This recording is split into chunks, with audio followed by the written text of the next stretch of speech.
And we are live. What's up, beasties? It's me. It's Triple B, your friendly neighborhood bearded book beast. Welcome back to another episode of Beast Friends Forever. Woo! I'm excited to be hanging out with you again tonight. I have a great guest, an awesome indie author who is the author of these BEA beautiful books right here. Gorgeous covers, aren't they? I've been talking to this author. He's fantastic. He's awesome. Great guy. I cannot wait to chat with him. And his friend is in the chat right now. Should shout him out quick. Sam Wise. Sam, who's been on here recently. They're buddies, so I'm sure we'll talk about that. But I'm talking about the one and only AC Wilson. How you doing, man? Hello. I'm doing good. How are you? I'm doing good. Welcome. Thanks for being on. I appreciate it. Yeah, absolutely. So the question is, like, what do you have to do to be qualified to be the bearded book beast? Like, I have got the books and I've got the beard. So, how do I become a beast? That's the question. Let's see. Let's see the guns. Show me the guns. Okay. Let's see. Oh yeah. See, you're good. You're good. Bearded book beast 2.0. Perfect. I have always had a weird thing with alliterations, like when I was younger and I would try to write or make like comics. I loved comics growing up, and it was like Peter Parker or Clark Kent, you know, that the sounds. So like when I started this, and I grew up, like I loved wrestling back when it was like Stone Cold and The Rock and all those guys. So I had this, I'm like, it's got to all be the same thing. I'm like, book. And I'm like, I have a beard. And I'm like, ooh, bearded book beast. And then I could be called Triple B, like Triple H, one of my favorite wrestlers. So it's all ridiculous. I don't even know. No, perfect. Oh, here we go. Sam wants to know who has the better beard. I think we're pretty neck and neck, man. Yeah, we're right there. Yeah. The dark hair, like we both got black shirts on. This is out of control. There we go. See, I've got my writers. I got red on mine too. So, ooh, nice. Ooh, that's pretty sick. It is pretty sick. I like that. I got a Sledge shirt. Have you heard of that book? I have not. Oh, it's a fun one. A little anti-hero, Sledge, huge dude with a sledgehammer, going after bad guys for the people that can't defend themselves. It's a good book. Let's see. Ooh, Tim McKay is here, an awesome indie author, but no, I'm not sure. He says you win the hair, but there we go. It is pretty nice looking. Yeah. Check my hair. You need a little fan on blowing that hair back. And I guess maybe I have a slightly more beard. I don't know if it's you do have more beard. Slightly more. So. Yes. So that means it's a draw. It's a draw. We're both right there. Perfect. J.A. Bryden, another awesome author. What's up, man? I'm glad you made it. Appreciate it. Britton from Some Okie Dude. What's up, man? Thanks for being here. Let's see. And SR Arkaway. What's up, SR? Thanks for being here. We're doing good. All right. So we're going to talk about these books. So let me scoot this a little bit back more. So this is, I have book 1 and book 2 and am I saying it right? Is it the Gwambi Tetralogy? Yep, the Gwambi Tetralogy. Yes. Okay. Now, is it a planned 4 books, or is that just what's out so far? So all 4 books are written. Okay. At least drafted, and so it's just a matter of getting them published. So nice. Okay. My publisher has been great to work with. It's been kind of a slow release, especially on the first 2. And book 3 coming out in October 14th. And so we're really trying to push to make that happen. Yeah. Coming up quick. Yeah. I'm excited. Exciting. Well, I picked a good time to have these books and get to check them out because you got 3 and 4 coming in the pipeline, coming in hot. I'm going to turn these lights off because sometimes I forget to after the intro, and then I turn around when I'm done and they're dead, and I got to charge them. It's a whole thing. It's a whole thing. All right. So do you want me to call you AC or Amos? AC or Amos. I mean, Amos works. Amos works. Okay. All right. I want to make sure because sometimes people like to go by their author, the initial name. They don't want to, But I wanted to make sure because in our emails I've called you Amos, and I didn't want to be like, oh wait, I should ask. Probably should have asked you backstage. Put you on the spot there, but that's all right. It works. It works.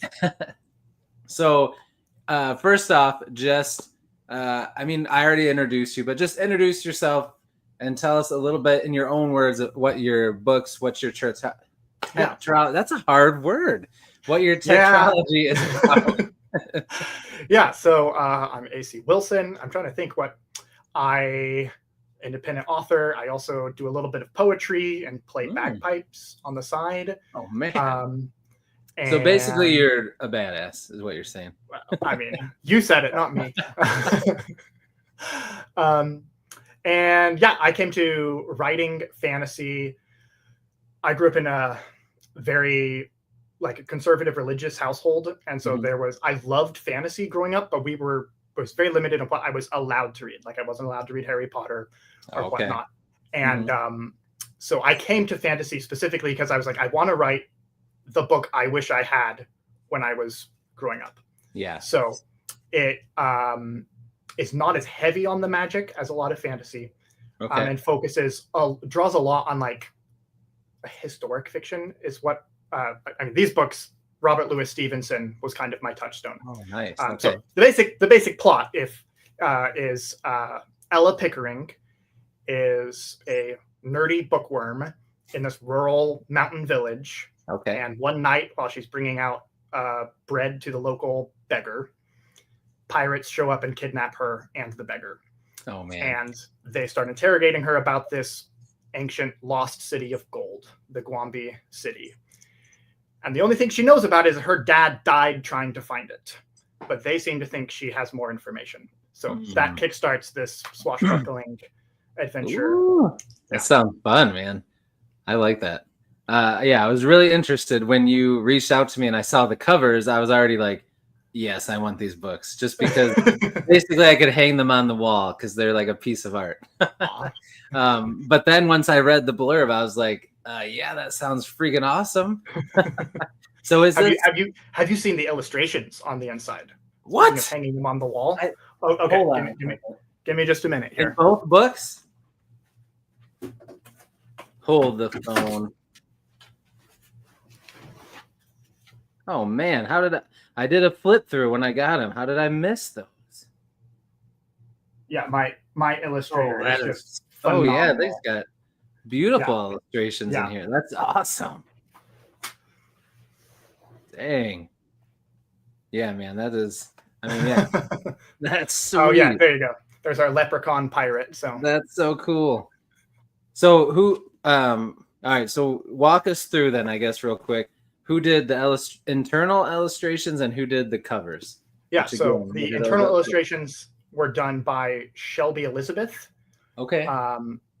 And I'm trying to think what her Instagram handle is, but I'm sure you can find her. She's my publisher found her and then connected us, and I got to work really closely with her to get the illustrations, and she's just phenomenal. One of my favorite parts of doing the whole publishing is just working with her and seeing the gorgeous pieces of art that she comes up with. So that's got to be cool to see your characters and your world and your story come to life like that. That was fun. Yes.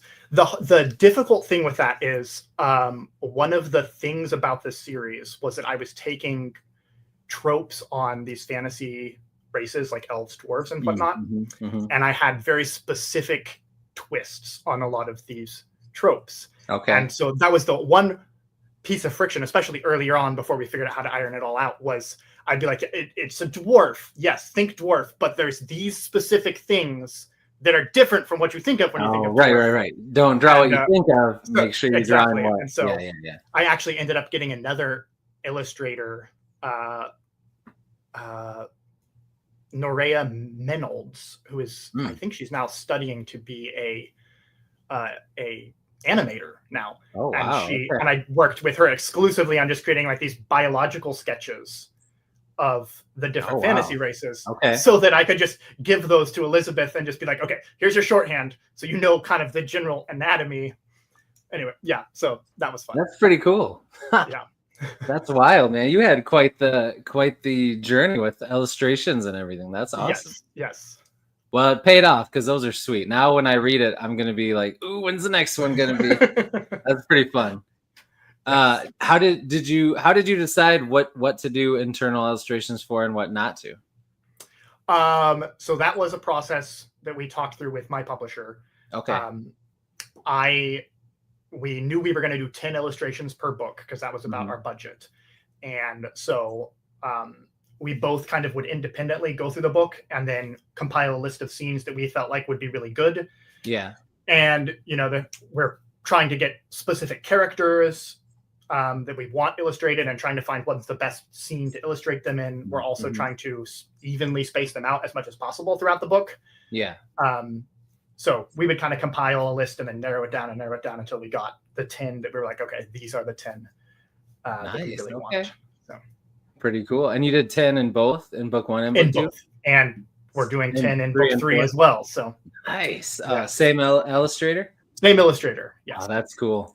Are the main front cover illustrator or designer, who did that one? So that was Kirk DuPont. We got to do those. I think it's dog ear, something dog ear covers. Okay. He's part of a conglomerate. So we had, again, my publisher kind of tracked him down, and he had won awards in a lot of other covers for specifically independent Christian fantasy, which there's a lot of Christian elements in this book. And so I was like, okay, well, he's already won awards. And for him, for the first book, especially My Father's Land, I just kind of let him cook, gave him a couple ideas. And was like, hey, you know how to design a cover. I don't. So go for it. And it worked out good. Just amazing covers. I was so happy with what he did. I was going to say, were you just so pumped when you saw it? Yes, absolutely. Yeah, they're gorgeous, man. I love it. I love the color schemes and everything. It looks great. Yeah. I want to I don't know what I was going to say. I want to shout out real quick. Tim, also, if you notice next to Tim McKay, there's a little thing there. And that is because Tim is my one and only YouTube membership subscriber. I appreciate you, Tim. Tim is the man. He is a member, so he gets a little early access to videos and he gets special things and live chats, and he is fantastic. So thank you, Tim. I appreciate you. If anybody else wants to become a member, it's there. Scroll down in any video, you can find out how, or go to my channel. But wanted to say thanks, Tim. I appreciate you. All right. So I wanted to point out too, SR, yes, a tetralogy is 4 books. I don't know if it's 5. That would be a pentalogy. Yeah, pentology sounds right. Yeah. And then I don't know. We're gonna go down a rabbit hole with this. We're gonna saying something that sounds like something else. We're gonna stay out of that. I already called you BA, which will probably get me a strike for this already. So I better not push my luck. All right. So that is fantastic. The covers are great, man. I feel like they're covers that if someone were to see them in the store, they're going to grab them because they're gorgeous, or even they look great in the thumbnail. So scrolling on the internet, that people are going to stop. So there you go. Well done. Well done. Thank you. Thank you. Beautiful covers. All right. So let's talk in a minute. I got something to ask you first, but in a minute, we're going to talk about your journey to writing the book and your inspirations, all that stuff. But before we do that, I want to know if you, Amos, like dad jokes. Yes. All right. Good. Good. Good. I've got 2 for you. Okay. Uh-oh. They're really, really stupid. All right. All right. First one is, what does a baby computer call his father? No idea. Data. Like data, but data. I told you it's stupid. Hold on. All right. All right, this one's pretty good. Dear. Oh dear. Okay. All right. Before I say this, if anyone is French, this isn't. I'm sorry. It's just a silly dad joke. All right. What do you call a Frenchman wearing sandals? No idea. Philippe Plop. Oh, but there we go. All right, you had your corny, terrible dad joke fill for the day. Eventually, I'm going to make shorts of those to promote these interviews. So there you look go. Forward to that. You had a great reaction. It's almost like I coached you up beforehand, but I didn't, and you laughed anyway. That's fantastic. Am I even a dad? Yes, I am. We got two dads here. JHD, that's right. Yes, but you are correct. You cannot be telling dad jokes if you're not a dad. You're right. It doesn't have the same magic. So yes, I have 4 kids. I had to count because I'm getting old. How about you? How many kiddos you got? I have 4 as well. Yeah. Well, there you go. All right, how old's your oldest though? So oldest just turned 7. Ooh, my youngest just turned 8. Nice. So I'm coming on the other side. You're just coming on the other side. Yeah. Yep. They all can keep themselves entertained now, which is nice. That is, yes, sometimes. that is nice. But they get themselves entertained with things I didn't have to worry about when they were younger. So there's that. There's that. Yep. EL, welcome, my friend. Yes. Philippe Flop. Oh, he loves the dad jokes. Actually, he hates them, but that's neither here nor there. Moving on. So, author's journey. So I want you to take the floor and just walk us through, take us back to when you were just a young little Amos, running around, getting into trouble, wearing some Philippe Flops. Philippe Flops. Just let us know, what books or TV shows or movies or people got you interested in fantasy or sci-fi. And then talk about when you started writing, when you really got into it, and then when you decided, I'm going to write my own book, and then how the process of getting published and all that. Just walk us through. The floor is yours. You are the star of the show. Okay. It's time. Let's see. So I was actually a late reader. I did not read chapter books even until I was like 10, I think was when I resisted reading books very hard, and my older brother was reading this fantasy series by I'm blanking on his initials. Lawhead. Shoot, what is it? I thought I knew it, isn't it? Right on the tip of my tongue. Hold on here. Where's my? Yeah, is it? Wait. Lawhead. Is it Stephen R. Lawhead? Stephen R. Lawhead. There we go. I can't believe I thought. And then I'm like, I'm sorry, Stephen R. Lawhead. So he started reading a fantasy series, a trilogy by Stephen R. Lawhead called the In the Hall of the Dragon King. And he would read these, and then I would ask him about it, and he would tell me what he had just read. And it kind of became this thing. He would read chapters, and I would ask him what he had read. And again, I'm like 10 at this point. So I totally had the capability of reading it. I just couldn't be bothered with reading. And he told me everything up until the climax of the story. And then my mother might have put him up to this. He got to the climax and then said, I'm not going to tell you anymore. If you really want to read it, just read it. And it's like a 500 page book. And I was like, okay, fine. And so that is how I started reading. Wow. So I went from reading like Amelia Bedelia books to reading. I loved Amelia Bedelia. Just straight between the two. Oh man. So that's how I got into reading. And really quickly, I fell in love with the Chronicles of Narnia, the Lord of the Rings, and nice. I don't know if you know the Princess and the Goblin and the Princess and the Tree. Yeah. So those were kind of my 3 touchstones that I first read. Like I said, I grew up in a pretty conservative Christian home, and so there was limited exposure to the broader fantasy genre. But just those three authors of Lewis, Tolkien, and MacDonald, I was so fascinated by.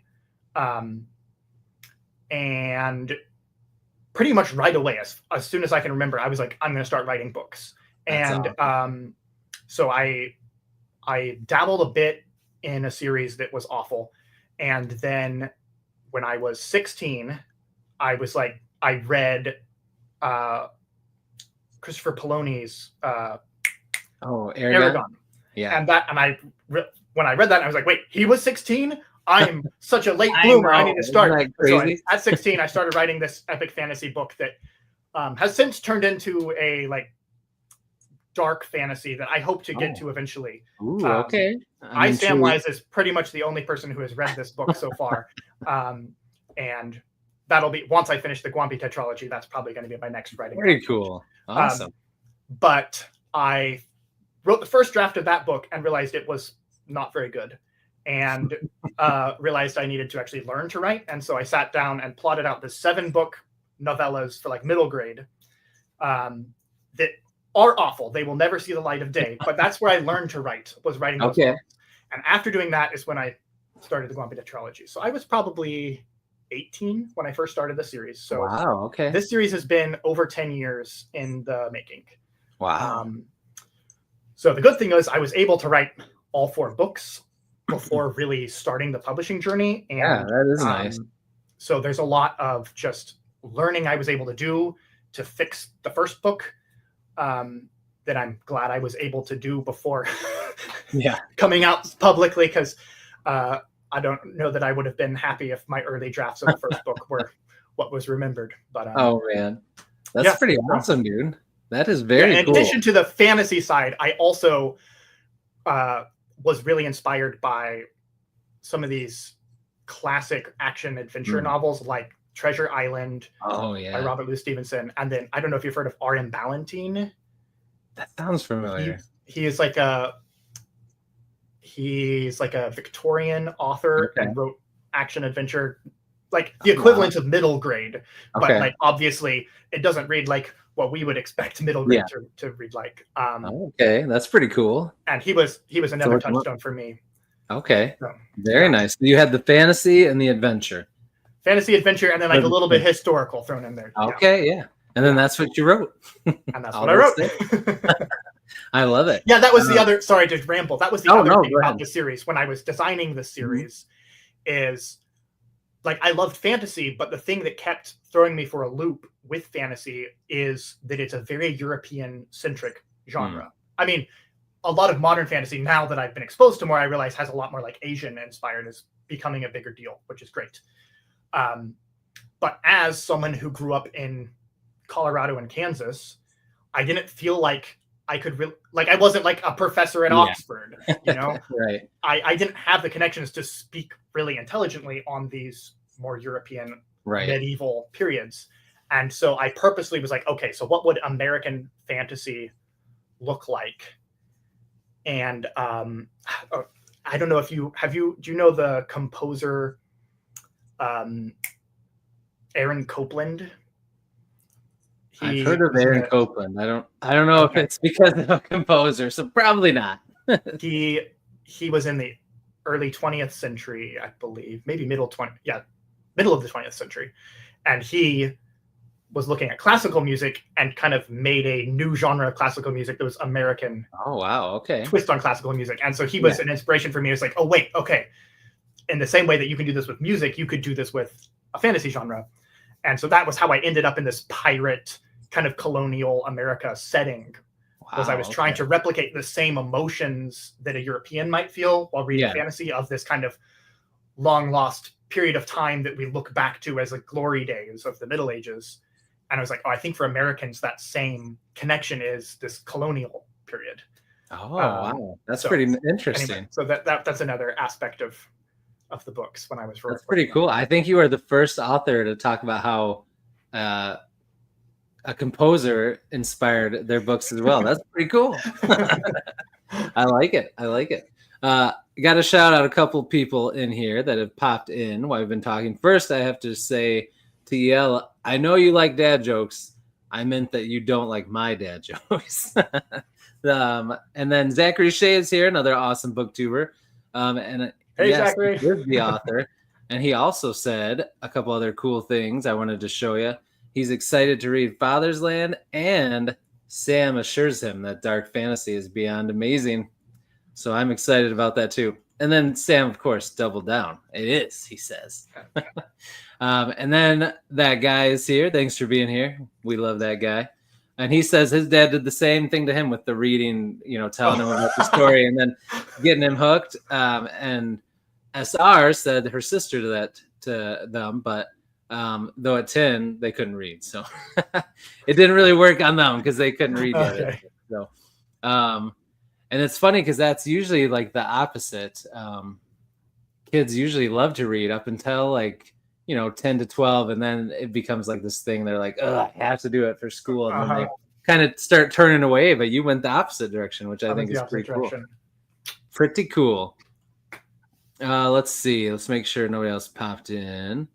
And then Britton is working on a book too. I know he's been working on it a while. So yes, my friend, you do need to get that book out. Keep rocking, man. All right. So that's pretty cool. Tell us about how publishing went, because you have a publisher. So did you consider going completely indie? Did you go look at other traditional publishers? How did you end up with this publisher? How did that journey go for you? So yeah, I pretty much, since I wrote the first draft of the book, was pitching publishers. And I even pitched several literary agents. But again, I was an untried 18-year-old and was probably, and the book wasn't that great initially.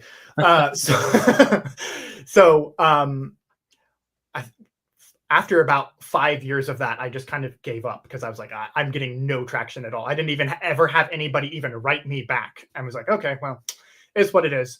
And so I ended up getting a group of friends. Samwise is among them, who I gave the books to. I'm like, hey, read the books, tell me what you think. And they were able to give me good feedback that I was able to rework in the book. And I basically spent a couple of years just working on the writing, and ended up getting comfortable with the books and being like, you know what, I should just look into indie publishing. And so I was doing a lot of research on indie publishing, self-publishing. And I was all geared up to do that when I was actually at Samwise's graduation in Texas. Wow. And hey, I've got a friend who is a publisher. You should talk to him. And so I went to my current publisher. I met him there, and I was like, hey, I've got a book. Would you be interested in reading it? And he's like, I've been sure, but so you know, I don't publish a lot of new books. Most of what he does is reprint classic books like George MacDonald. And I was like, oh, you published George MacDonald. I love George MacDonald. Yeah. That's a small world. That's crazy. I know. That's why I was like, okay, I think he's gonna. So I sent him the book. He's gonna like it, yeah. And within a couple of weeks, he emailed me back. He's like, oh, okay. When you told me you had written a book, I just kind of assumed you were like one of those people who's written a book. I didn't realize you had written a good book. So I actually do want to publish this book. And so that was how we got started. And yeah, he's been great to work with. We've he's kind of hasn't done a whole lot of new publishing before he got me. Most of what he had done was reprinting classic books. Yeah. So, he had a lot of great experience in the actual process of physically printing a book and creating these beautiful covers, beautiful artwork.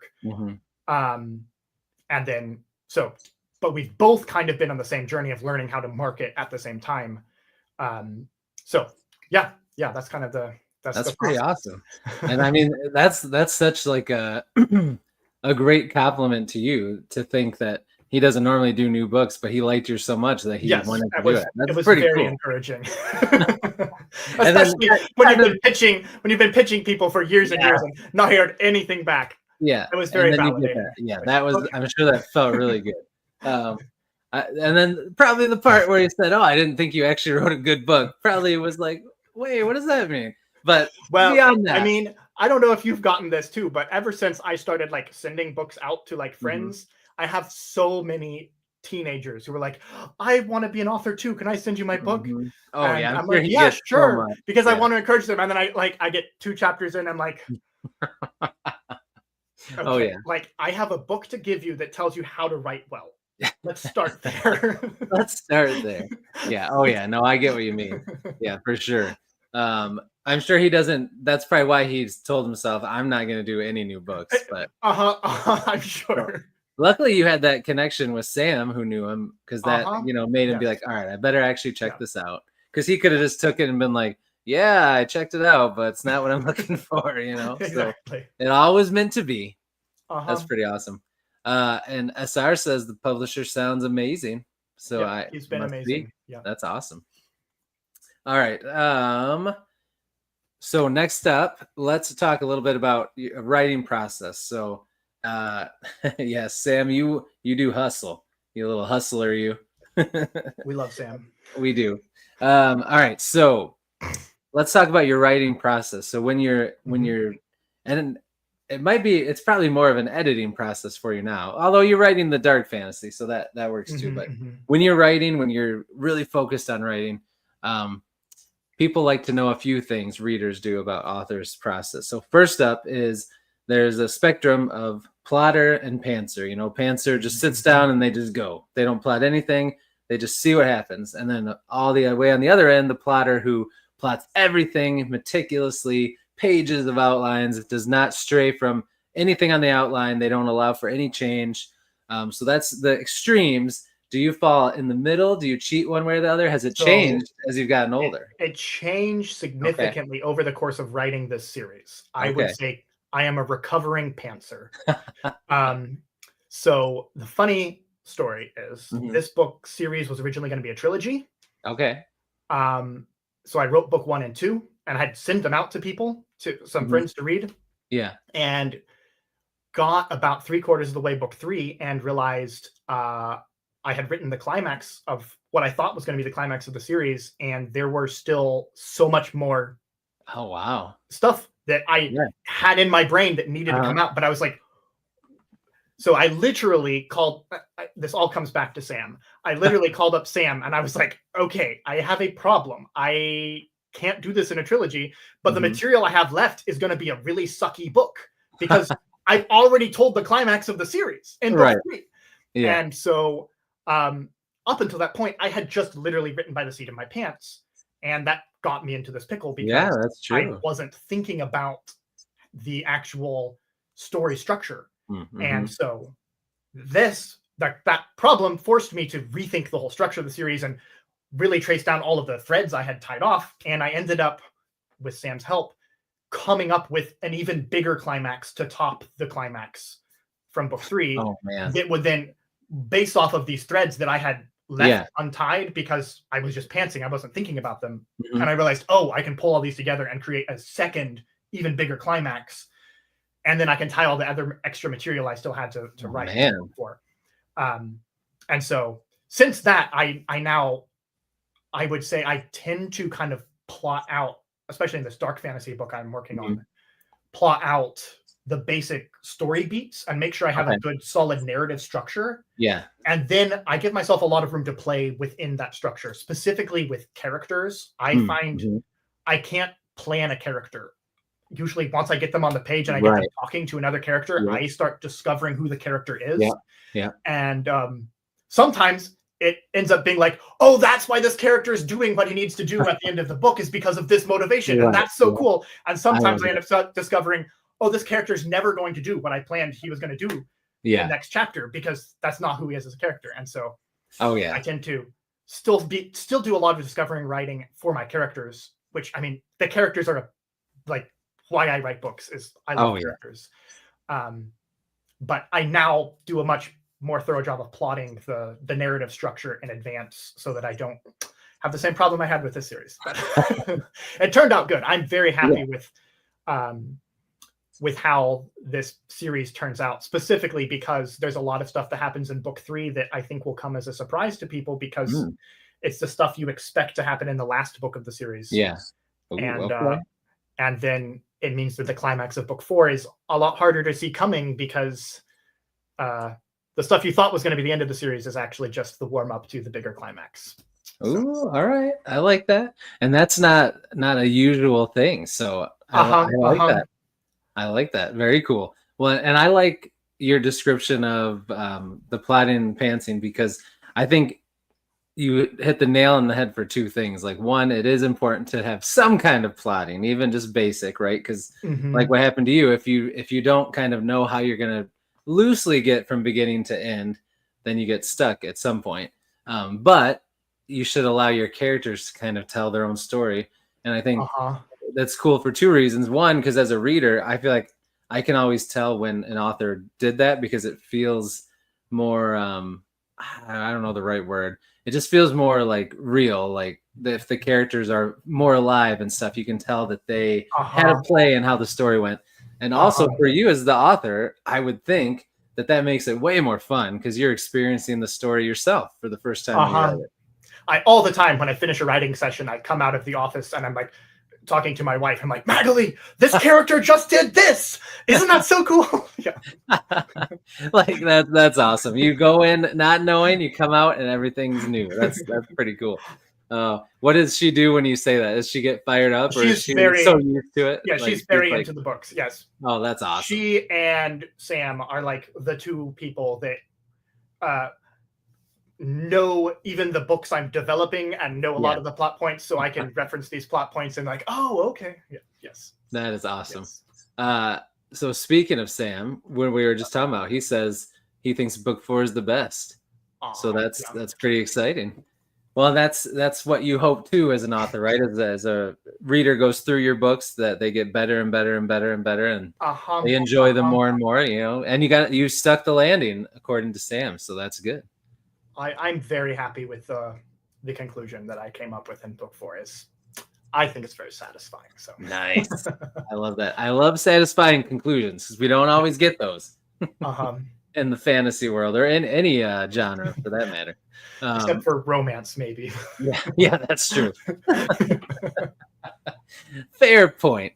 All right. So next thing that people normally wonder about is goal setting. So are you someone who sets weekly or monthly goals to get a book done? Are you someone who likes to write at the same time every day in the same place, your favorite spot? Or do you like to move around? Do you write whenever it works? And as long as you get the book done, like if I write 100 words this day and 1,000 words this day, you know, if I write morning, if I write night, whenever it works, because you have kids, I know how that goes. So where do you fall with all of that? So I used to, when writing the Gwambi Tetralogy, I had a very structured, I would write for an hour or two every morning. Okay. And then I would usually get 2 to 4 hours a weekend to work on books too. Yeah. But as the kids have gotten older and I've taken on more responsibility at my day job, it's been a lot harder to find time to actually sit down and write. Right. So it's basically just been a weekend activity at this point. Okay. And yeah, I tend to like to find a single location to write. And I tend to write best when I can have an hour or more to actually write, because it can take me 15 to 30 minutes to actually get into the writing space, to kind of zone out, get into the story. And so I have done when I have to, and writing an hour-long segments every day, but it is a really hard way for me personally to write, because by the time I'm finally getting into the story and really getting to my flow, I have to snap out of it. And then the next day I have to overcome that inertia to get back into writing. Oh yeah. Some of the best writing times I've ever had is when I'm working on a writing deadline and I just go to a coffee shop, put in my earbuds, and have 8 hours to just knock words out. And I can get 10,000 words done when I can have a setting like that. Yeah. Because I can really get into it. Then, of course, my brain is complete goo for the rest of the day, because I bet. But finding time to write like that is getting harder and harder. So it is definitely a priority of mine. My hope is to eventually be able to go full time, so I don't have to be working at a day job to support this. Heck yeah, man. That's the dream. I love it. I love it. Keep doing what you're doing, man, because you're doing everything right. Gorgeous covers. People are talking about how great your books are. Just keep at it. It's gonna happen, man. It's gonna happen. And keep doing things like this because you are a very, very charismatic, funny guy, and people are gonna like you when they talk to you. So that's gonna help them want to buy your book too. Thank you. And you got a nice beard, as we already talked about. So that's half the battle right there. And if that all doesn't work, play the bagpipe. Yeah, right. Yeah, I do. I should try that. I should do a bagpipe playing video to support. Yeah. Oh, you were going to say my dark fantasy has a little bit of Scottish culture to it, so that would actually be a good time to crack bagpipe out. That's pretty cool. I don't know if you don't see a lot of Scottish fantasy. That's pretty cool. I like that. Okay. It's like very Scottish, Irish, and a little bit of Andean culture mixed in, actually. So yeah. And it's dark. You've got me. I'm hooked. I'm ready. I read Joe Abercrombie's First Law, mm-hmm. And I was like, oh, this is the fantasy that I've been missing out on this whole time. And yes. Oh, First Law is my favorite series that got me back into fantasy for sure. I got you. Oh, it's so good. Sam Wise asked a good question here. He said, how do you pitch your books without making them sound like Pirates of the Caribbean or Caribbean? I don't know how you're supposed to say it. But there's some similarities. So how do you pitch it? Because really, I didn't think of that at all when you pitched it. So I would say it's probably more similar to like The Last of the Mohicans than the Pirates of the Caribbean, because a lot of the story structure revolves around this colonial setting with that the pirates are trying to invade into. But a lot of four protagonists. I only cover 4 POVs in the whole series. Oh, nice. Okay. Most of the struggles. And all 4 books. All 4 books. Wow. And you're going to see that with the first book. This is Ella Pickering, and this is Hallie Blissfee, and then each of the next books is going to have one of the other 4 POV characters, and so each book kind of is dedicated to one of the very cool. I like POV characters. That is awesome. But as opposed to like the Pirates of the Caribbean, where most of it is just this treasure hunt, and then with this kind of naval combat going on in the background, my series focuses more on tracing down. They're not like tracing down clues so much as like interacting with people, and deals more with relationships that they're building and alliances. And then also deals with indigenous politics, as you have the colonists who are also dealing with this kind of trouble with navigating letting these indigenous peoples into their newly created nation state, and how the indigenous people relate to the nation state. And then labor riots, which is another major thing that happens in this book, is this early industrialization, and then these labor riots and strikes that are occurring in the background with these pirate raids, with these incursions from these indigenous peoples. So I would like superficially, there's a lot of resonance with Pirates of the Caribbean, but it really has more in common with like Charles Dickens or Treasure Island, or maybe Mohicans. That's cool. Yeah. Okay. So there's a lot more meat there. There's a lot more meat for sure. There's some deep stuff if you really dive in with it. That's cool. I like that. Awesome. Well, this is a good pitch. Jay said, just say Pirates of the Caribbean, but better. I like to say it's like if Chronicles of Narnia and Treasure Island are mixed together. I think it's a good. That's a fun mix. Good comparison. I like that. Very nice. He's got to check them out now. So there we go. Hey. I would love to hear. What do you think? Yeah, like that sounds good. All right. So last writing process. Actually, no, I lied. 2 more. Okay. First, I know I did. Dang it.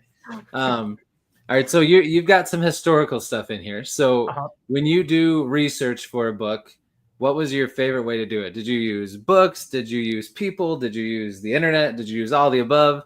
What was your way of researching things? My go-to is just reading books on the subject. So for these books, I did a lot of research on Scottish history, on pirates, on naval warfare, on sailing ships in general. But then every now and then I would kind of get to a point where I couldn't find a good book to read on a subject, and I did a lot of internet research. So like flintlocks, I was like, okay, wait, how do flintlocks even work? And so I had to do a whole day of researching how flintlocks work. Oh man, you got some flintlock oh, fantasy yeah. going on yeah. too? Oh yeah, lots of flintlocks. That's awesome. Oh yeah. Guys, get these books. He's got so many awesome things in here. Sorry, I cut you off, but keep going. No worries. Yeah. So I think as opposed to like George R.R. Martin, where there's just like so much dense historical research that he's referencing, I tend to just like, I give you more of a general vibe of like, this is basically like colonial America with like a little bit of Scottish and early industrialization period. But I'm not diving super deep into, because it's fantasy, it's not actually historical. Right. I give you just enough to kind of get you into the setting. I really like doing mundane world building. So as opposed to like, this is how this political context works, or this is how this language family evolved, more like, what are you heating your homes with? Are they using coal or are they using wood? Because it actually, just a couple references to that effect give you this really, it feels like a really deep world. And it gives you this kind of mundane sense of being lived in. Because like for a regular person, really it matters more what you're using to cook your food with than the political structure. People interact with this every day. What are you cooking with? So that was kind of more how I would establish this historical setting, was with these more mundane pieces of world building. Okay. Yeah. So. Very cool. That's some good stuff. I mean, you have a lot of things to research, so that's good that you diversify. That's good.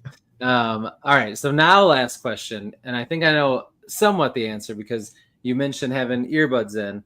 So are you someone that likes complete silence, or do you like music? And if there's music while you write, does it have to be instrumental, or can it be anything with lyrics?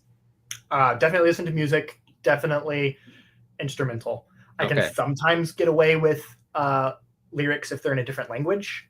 But even so, I tend to just steer towards instrumental.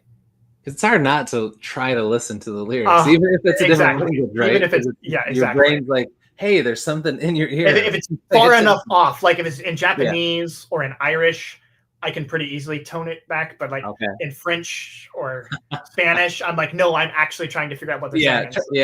Yeah. That's dangerous. That's for sure. All right, very cool. All right, so in a minute, I'm going to ask you some questions about you that have nothing to do with writing, so we can get to know you.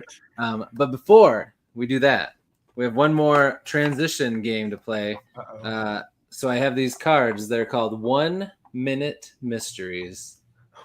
So we're going to see if you can solve it in 1 minute. But the chat can help you. So chat, make sure you're paying attention so that you can shout out what you think it might be.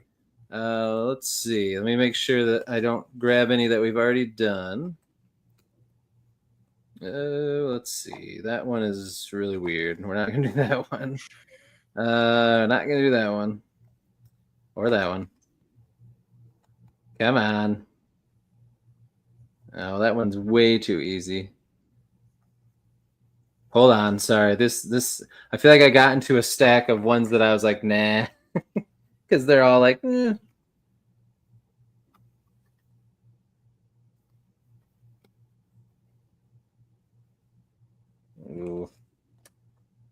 I'm getting to the end of these cards too, because I've done this so many times. So that's also a problem. I'm gonna have to get some new things soon. So hang tight. All right, I gotta find one more. Just one more. Hang with me. Jeez.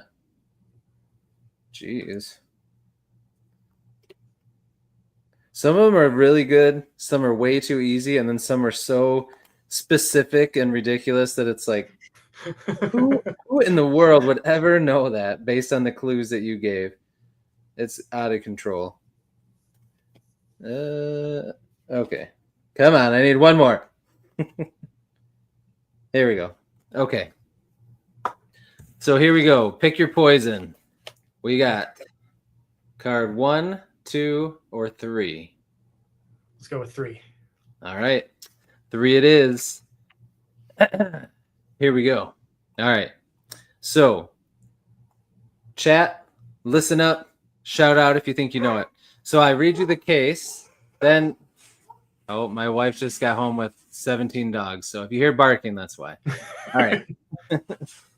So I read you the case, then it tells us what the mystery is, and then we have some clues I can give you if you want them. I won't give you the clues unless you ask for them and want them, okay? All right, so here we go. Here's the case. Ben has a high profile and an easily recognizable face. Ben's home sits near the water, but has been attacked many times by land.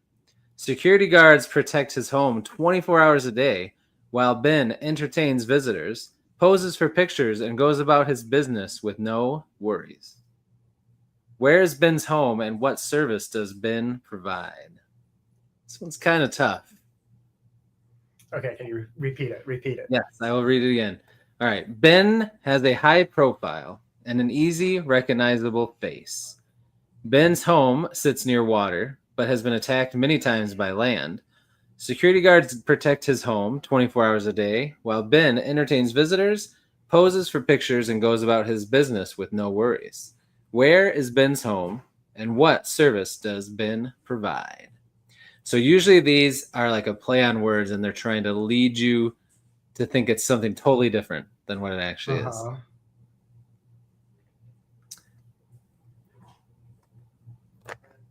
If you're not sure, I can give you the first clue. I'll need the first clue. Okay. Ben depends on his hands and face. Don't look at that guess. Oh, John Stevenson is in the chat. My friend, how you doing, John? Awesome author. There we go. Big Ben, the clock in London. There we go. Oh yeah, there it is. Okay. That was a tricky one. That's good. Okay. You have solved the 1 minute. Actually, that was my mother who solved it. So. Paula Wilson, nice job, Paula. Thank you. So who is that? I'm guessing they're related to you. That's my mother. Mother, nice. Unless it's one of my sisters under her account. So, yes. Well, whoever it was, they came through clutch. They came through, yeah. So what were you thinking? Did you have? I was trying to think through this. Yeah. I know. I was thinking too literally. That one was tough because they really make you think it's a guy or something, you know. I was thinking, trying to figure like what, attacked by land? Like what is going on? Yeah. Well, thanks for playing the game. Well done. Absolutely. Oh, here we go. It's actually dad and sisters. Okay. There we go. So the whole family helped you out. Nice job, Wilson family. Woo! All right. Awesome stuff. All right. So now it's time for some questions so we can get to know you a little bit better. First one, we'll start with an easy one, although this is hard for some people. What is your favorite color? Blue. Blue. All right. Has that always been blue? Is there a specific reason, or just you always like blue? As far as I know, it's always been blue. I don't have a reason for it. It is what it is. All right. I like it. What's your favorite food? If you're going out to eat and you can only get one thing, what are you getting? What are you getting? That's so hard. I'm gonna go with peri peri chicken. Oh, there we go. I've never heard of that. I don't even know heard of peri peri. Okay, so you just it's like chicken. All right. It's like in this kind of like chili sauce, right? Ooh, okay. And then you have French fries, and then you have garlic bread. And okay. So with the chicken, the peri peri sauce, which is like the spicy chili, French fries, another piece of garlic bread. Where has this been all my life? It is apparently Portuguese South African. Oh my gosh. It's called, hold on, tell me again, what's it called? Peri peri chicken. Peri peri. P-E-R-I. Man. Chicken. Okay. I'm looking that up. See if I can find it. It's so good. Oh man. And hey, Mike from Mike's Book Reviews is here. What's up, dude? And now he's hungry. You came at the perfect time. Sorry. Not really. That sounds pretty dang good. And we also have Cinna from Library on Legs here. What's up, Cinna? Thanks for being here. I've never had that either, but I do. I have mixed lots of things from Thanksgiving, in different ways. So it's good stuff. It's good stuff. All right. Next question. Do you remember what was your first paying job? Yes. So like first occupation, like first thing I ever did for pay. Whoa, man. This is a family show. What are we talking? I mowed lawns as like a teenager. That counts. Well, get your head out of the gutter, Chris. We can do both then. So first thing you did to make money was mowing lawns. So yes. Okay, did you live in like a busy neighborhood where you had a lot of houses, or did you have to walk far or travel? It was like a suburbs. So like there was lots of houses. So you could. Did you have a push mower or a ride mower? I had a riding mower, so I could usually ride it to whatever house I was mowing. That's pretty awesome, man. Yeah. Very cool. Okay. And then the first like actual job, I worked at Menards as a sales associate. Oh, nice. Okay. Very cool. All right. Next question. What was your first car? My first car that I owned or that I drove? Ooh, let's do both again. Both. No one's ever asked these questions, Amos. I learned to drive on I think it's an 82 Volvo station wagon. Oh, wow. Okay. And it was a tank. It had so many quirks. It had so much character, but it was a lot of fun to learn on. What color was it? It was like cream. Okay. Yeah. I like to try to look it up to bring you back. Oh man. Okay. Which one of these was it? The darker cream or the lighter cream? Like the lighter cream. Yeah. Okay. Oh, that's so nostalgic. That takes you back right there. There it is. Nice. Okay. What about your first car? The first car I owned Yeah. was a Chevy. What's the K3000? Oh yeah. 3500. A 3500. Okay. It was like an old landscaping truck that they had taken the bed off of and then designed their own flatbed. So it was a little bit janky. Oh man. And it sounded like 5 motorcycles. That thing was so loud. But it was, I'm trying to think it was also in 80s. I think it was in 84. Okay. Yeah. Let's see. What color was it? Blue. Like a light blue. Okay. I mean, close. We got some close ones here. Oh, okay. Here we go.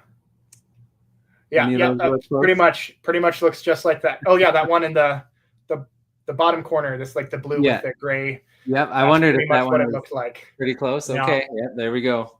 There it is.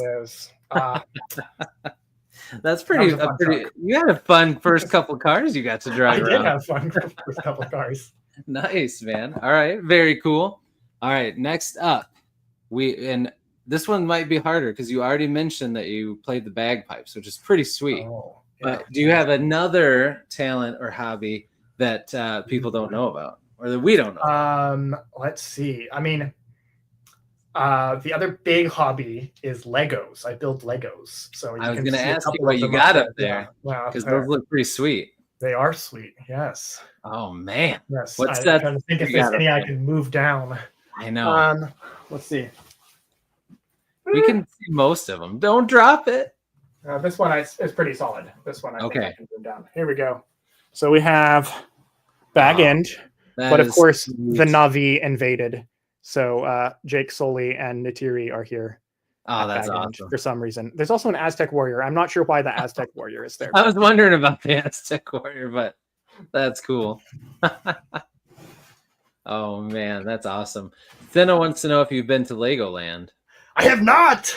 What? I have been to the Lego, what do they call it? The Lego Discovery Center in Kansas City. Nice. Okay. Yeah, that's. You're gonna have to get there. Is it on the bucket list? Definitely on the bucket list. Yep. Mm-hmm. Oh yeah, that's cool. I love Legos too. I always think every year for Christmas, I'm like, I need to get myself just a big fun Lego set, and then I don't, and I regret it every year. I grew up building Legos all the time, and then I grew up, moved out of the house, and assumed that chapter of my life was done. Yeah. And then discovered when they did the Avatar Lego sets, I was like, I need an Avatar Lego set. And so kind of sheepishly approached my wife, and I was like, can I buy this? And she's like, sure, why not? And I had way too much fun building it. And I was like, now I like Legos again. And then for the next Christmas, I was like, I bought my wife a Lego set because I was like, fingers crossed. Yeah. And she had so much fun building it. I was like, yes, I have one. And so now that's like our thing. We will. Oh, that's so cool. Build Legos together. Usually watch a Studio Ghibli movie while we build Legos. Oh, man. It's like the ideal weekend, you know? That is. I think you just described like every, I'm going to admit I'm a nerdy guy. I think you just described every nerdy guy's like perfect date would be building Legos with their significant other and watching Studio Ghibli. That's pretty amazing. It was pretty. Sometimes it's a little bit chaotic with the kids around. Sometimes, yeah. Those darn kids. They choose violence, but they always do. They always do. Especially you got young ones. They definitely do. Yeah, yes. She's 10 months now. My 10-month-old has just started to crawl. And yeah, so whenever we're trying to build Legos, it's like constantly trying to corral her off while she is. And they can crawl fast. It's kind of like a horror movie a little bit. How quick they get around, man. Oh, here we go. This can be your tagline for a book on the back of your book. Making babies and Lego sets. No, that sounds like a rom-com tagline right there. That does. All right, write that one down. JA said, if you're not combining Lego sets, you're doing it wrong. I agree. Exactly, right. So I got two things from the chat that I want to say. First, John Stevenson pointed out that sweet sword. What do you got there? Let us see. Okay, so this. Have you heard of Sutton Hoo? Ooh. Sutton No, Hoo I have not. It's a location in East Anglia in England. It's one of these ship burials from Anglo-Saxon England. Oh, wow. Okay. And it's well known in the archaeological community because of just like the amount of finds that came out of there. One of them was the Sutton Hoo sword. So this is like not a very great replica, but a replica of the Sutton Hoo sword. Cool. It's really cool. Yeah, you've got like there's this garnet cloisonne work, and then the blade. I don't know how well you can see the pattern welding. It's not real pattern welding, but still looks like it. Though. Looks real enough to me. If you told me that was real, I'd be like, oh, sweet. My only problem is it's a fully sharpened sword, and so I have to keep that out of reach of the little kids. Oh, that's cool, man. That is awesome. Where did you get it from? Some eBay seller in Pakistan. Wow. Oh, wow. That's cool. Yeah, it's a little bit sketchy, but hey, you got it. That's all that matters. They didn't steal my credit card information, so win-win. All around. Well played. Let's see. JHJ asked, "What's your favorite Ghibli movie?" That's a good answer. Probably Princess Mononoke. Oh yeah, that's a good choice. Good choice. All right. So, speaking of movies, that brings me to my next question. What are some of your favorite movies and TV shows? Okay, this is a hard question. See, like for me, watching movies or TV shows is like it's an event. I can't just passively watch these. I have to You're analyzing the narrative and okay, so two films that are definitely top favorites, and I just like cannot stop thinking about these films, even though I watch them all the time. Fiddler on the Roof I love that movie to death. That's phenomenal. And then have you heard of Wolf Walkers? Wolf Walkers is another one of these all-time favorite films. It's an animated film. Okay. It's an I'm gonna write that down. Yeah, it's so good. It feels a lot like a Studio Ghibli, but it's an Irish animation studio. Okay, Wolf Walkers. Got it. It's both like a cozy kids movie, but also has a lot of like intellectual and emotional depth. And wow. Okay. So that's a top. Okay. Favorite. So my weekend plans are eating peri peri chicken and watching Wolf Walkers. There you go. Perfect. And building Lego sets if you can get a Lego set. Got it. Oh, that's awesome. Okay. Perfect. So those sound good. You've seen Fiddler on the Roof, I hope. Yes. Yes. That one. Okay. Good. Yes. Had to double check there and make sure you're not. I know. What was the last thing that you watched? The last thing I watched Last movie. Oh, I am watching the Chief of War. Is the new Jason Momoa Oh yeah, yeah. epic How's in that? Hawaii? I saw that. It looked I've pretty enjoyed the first interesting. episode. I've Okay. enjoyed the first episode. Yeah. So Cool. far it's been All good. right. We'll see. So far, I like that. You never know. I feel like Uh-huh. is that on Apple TV? It's on Apple TV. Yep. Yeah, I feel like they just are hitting it out of the park with everything. It's like that's the thing. I love like Apple TV seems to have some really quality stuff. Yeah. But they don't have a lot of stuff. No. So sometimes Yeah. it's hard to justify getting the subscription. I know. It's It's like another Severance and streaming. Foundation. I know. I don't have it, but it's like the cheapest one, so I really should. But well, it's just you don't have another one. Wolfwalkers is also on Apple TV. Ah, son of a biscuit. So, all right. So I might have to do it now. You might have to do it. All right, very cool.